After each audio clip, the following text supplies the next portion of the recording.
And many people go through life never getting in touch with their greatness because of the lack of motivation to push themselves, or because they have not found something that they believe to be worthwhile to challenge them.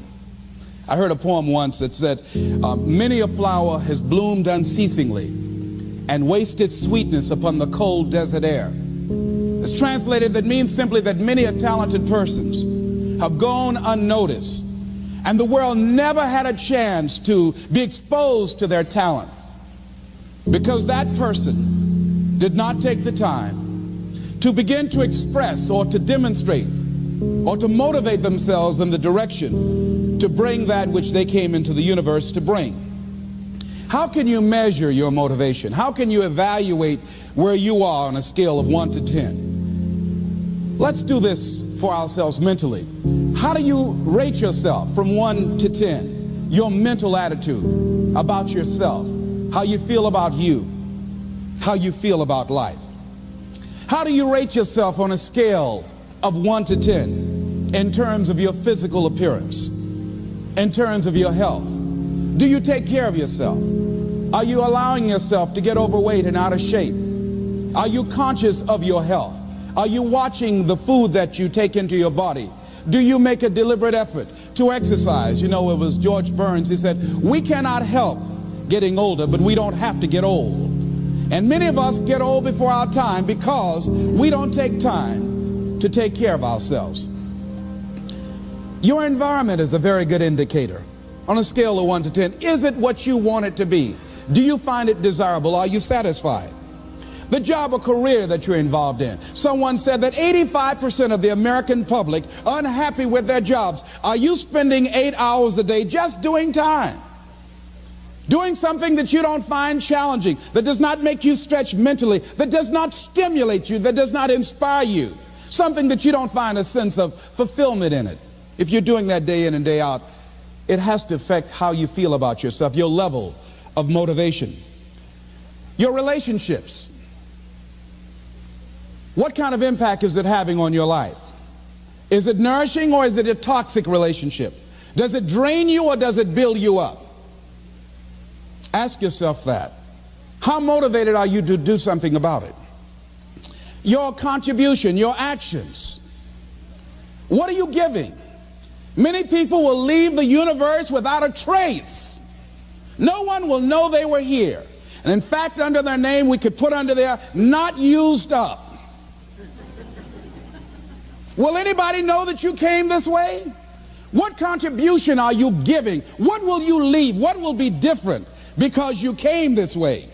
Someone once said that life is our gift to us that God has given us, and how we live our lives is our gift to God. What kind of gift are you formulating?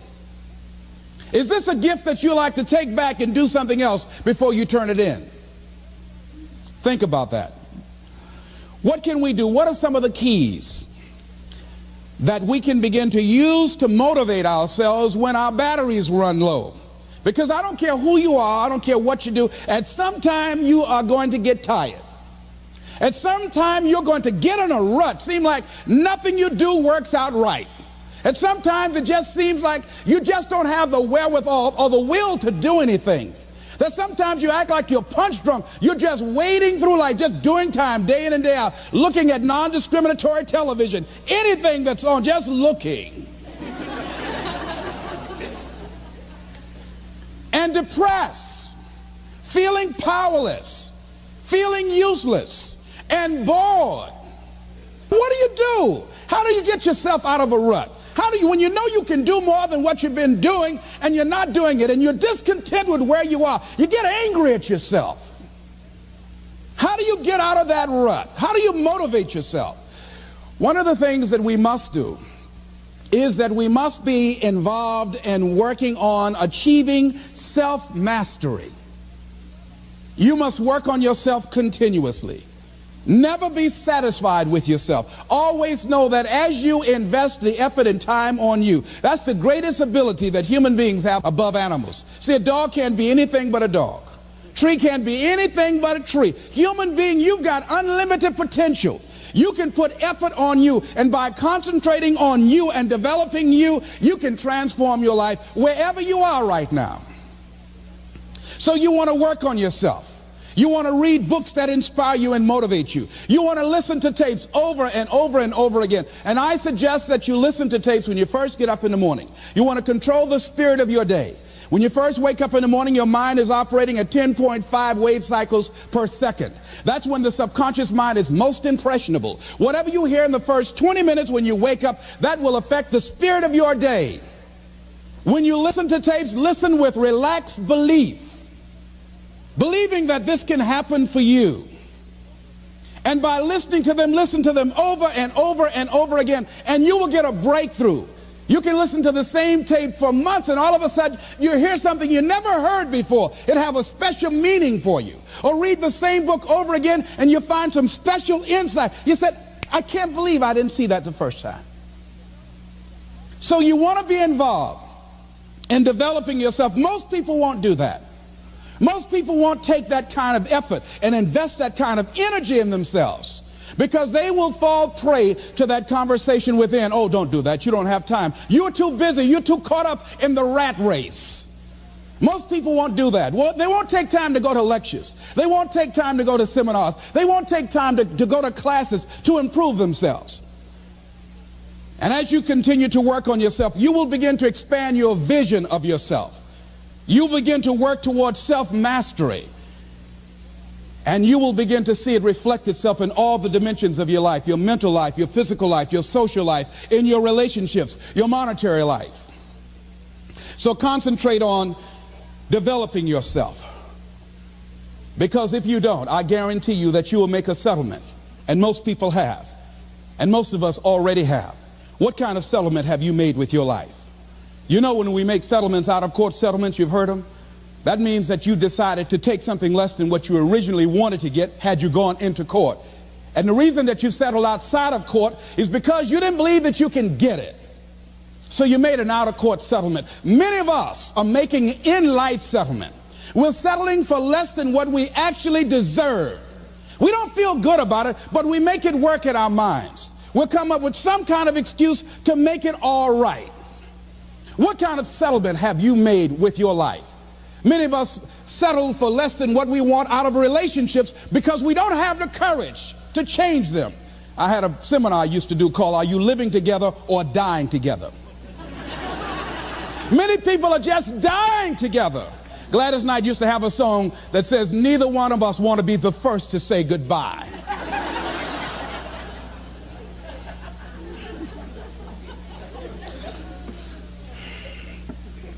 The next thing is, in order to begin to find some keys to self-motivation to drive yourself, in addition to working on yourself, and as you work on yourself, you feel good about yourself, and as you feel better about yourself, you treat yourself differently. Develop a health plan.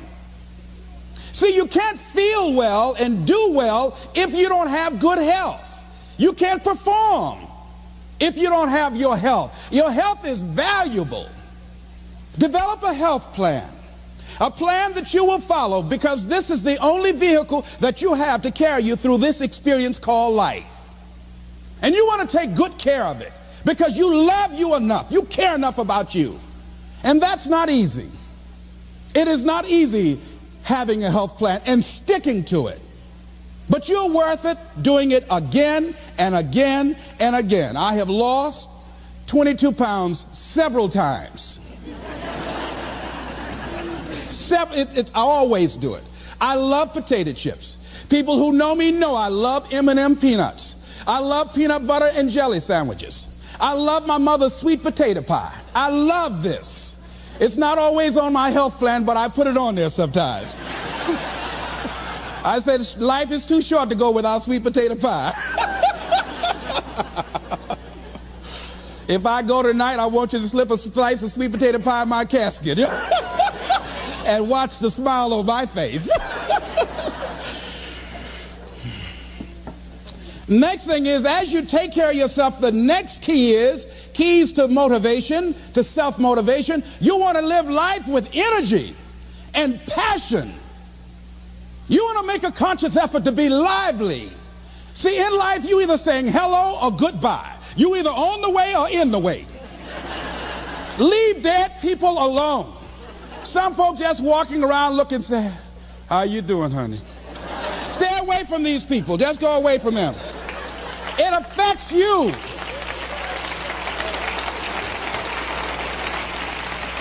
You want to smile. You want to be happy. You got a lot to be thankful for. But you watch some of the faces around you every day. And I tell you, some of these faces, they will put you in a depressed state of mind. So you want to avoid these kind of faces. When you see them coming, turn your head. Next thing is that you want to monitor your inner conversations. The things that you say to yourself. You want to watch them, and in watching them, you want to take charge. A friend of mine told me this evening, and she did it excellently. She said, I didn't want to come tonight. I was feeling so depressed. And I said, I'm going anyhow. See, that was the conversation. Oh, you really don't feel like it. You really don't need to do it. You don't really need to read anything. Forget all that. That's that inner conversation. Oh, you don't need to worry about trying to go into your own business. Forget that. You can't do that. What if you lose everything you've got? That inner conversation that stops you from doing the things you want to do less, don't do that. How can you possibly think about being a motivational speaker? You don't have the contacts. You don't have the money. You don't know the right people. You're going to get up there and your mind's going to go blank. Forget all that. You remember that time you got up before some people and you panicked? You stood up and your mind sat down? Don't you remember? And I said, yes. And then I said, shut up. So you've got to learn to stand up to yourself inside yourself and short circuit, override that conversation that's always going on. 85% of what that conversation will tell you is negative. It's negative. It will tell you you're tired when you really are not tired. It will tell you you can't do it. It will fill you with fear. So you've got to watch that conversation. And when you find it going on, you've got to stand up to it and say, I'm going to do this anyhow.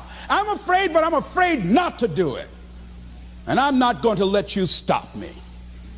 The biggest challenge that you will have in life is you. There's an old African proverb that says this: there's no enemy within. The enemy outside can do us no harm. The next thing that is a key to self-motivation is that you've got to ask yourself, what do I want out of life? What do you want out of life? What do you want out of a job? What do you want out of a career? What do you want out of a relationship? What do you want? What gives you your life? How will you know when you got it? What will make you happy? You need to know. You need to start asking yourself some questions. What do I really, really, truly want? And you need to be exact about that. Don't be vague. Oh, I just want to be happy. That's too vague. What will make you happy? How will you know when you got it?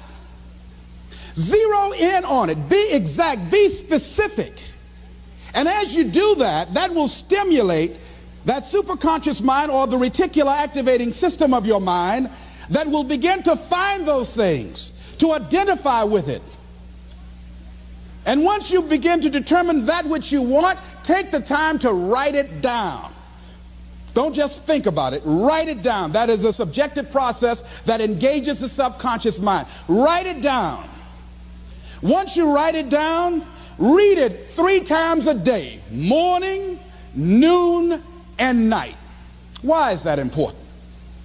Because what it will do, it will cause you to focus. It will cause you to concentrate. When that other conversation is going on telling you what you cannot do, telling you all of the impossibilities and all of the obstacles, your concentrating will begin to create a larger vision within yourself, and you'll start looking for and seeing some new opportunities. You start creating some openings for yourself. As you begin to read that every day, day in and day out, that will make you focus. That will discipline your thinking. And you'll get all kind of creative ideas. As I talk to you right now, being involved in this immersion process, you're going to create some openings for yourself. You're going to get some ideas. You're going to feel your adrenaline flowing, and you're going to think about something, some idea you had, and you say, I want to go back and I'm going to look at that again from a different vantage point, not from the level of the problem or the obstacles that I encountered, but from a higher vantage point.